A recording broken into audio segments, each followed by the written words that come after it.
Iron Harvest 1920 Plus is the mecca of mech games. That is, if you know how to use the mechs. If not, things can turn into one hell of a mech for you.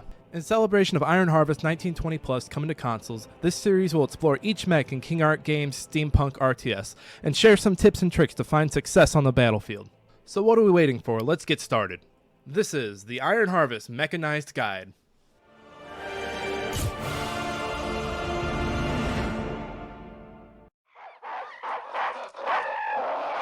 Do you find yourself getting out-microed by the enemy in early game? Are you tired of infantry blobs like this one? We have a solution for you.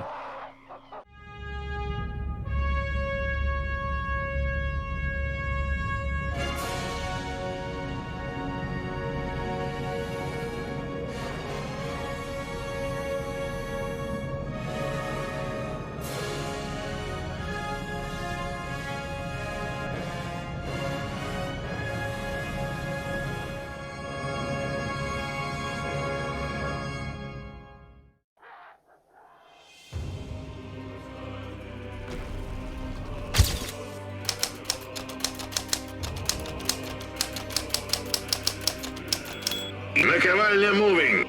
The Nako was the artillery mech to beat at release back in September 2020. With its ability to melt blobs, being in Tier 1 of the Rusviet workshop, and being able to switch from barrage to sentry mode at the snap of a finger, it was a staple in most, if not all, Rusviet builds. With it dominating the early meta, King Art Games implemented some changes to even the battlefield.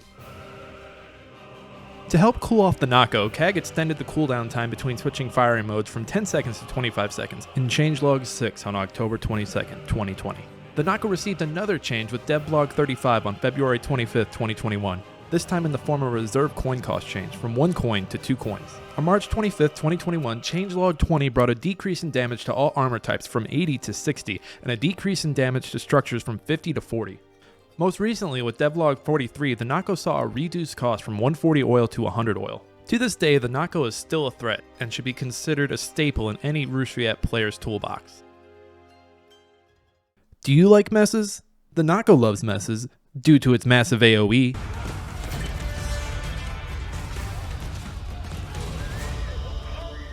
Not that AoE, you dummy. Area of effect. The Nako punishes big groups with its bombardment launcher.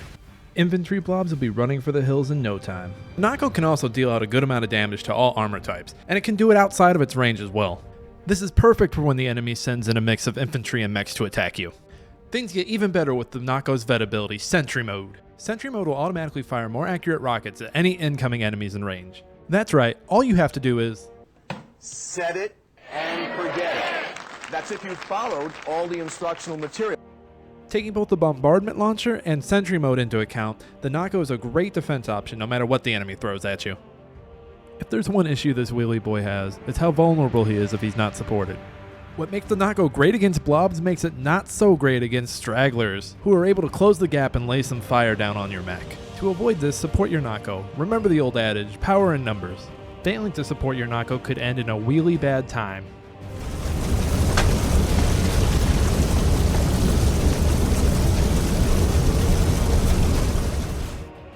With the release of the Operation Eagle DLC last year, you can't talk Nakos without talking about airships.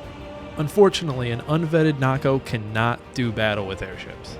You can try, but you will surely not hit that airship. Oh, I missed. Instead, you'll want to take on airships with your vetted Nakos. With Sentry Mode, you'll make quick work of any airship the enemy throws at you.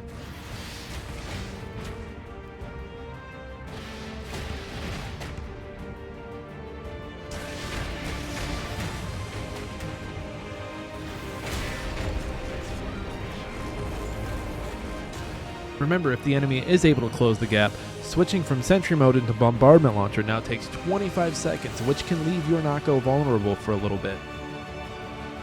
Just remember to support your Nako with infantry or additional mechs, and your wheelie boy should be fine. Let's review. Nako Yays, long range with the ability to fire outside of its range, great AoE, great against blobs and all armor types, and sentry mode. Nako Nays, it's a vulnerable loner and needs to be supported. Cooldown between switching firing modes, and dealing with annoying airships. You know what's better than one Nako?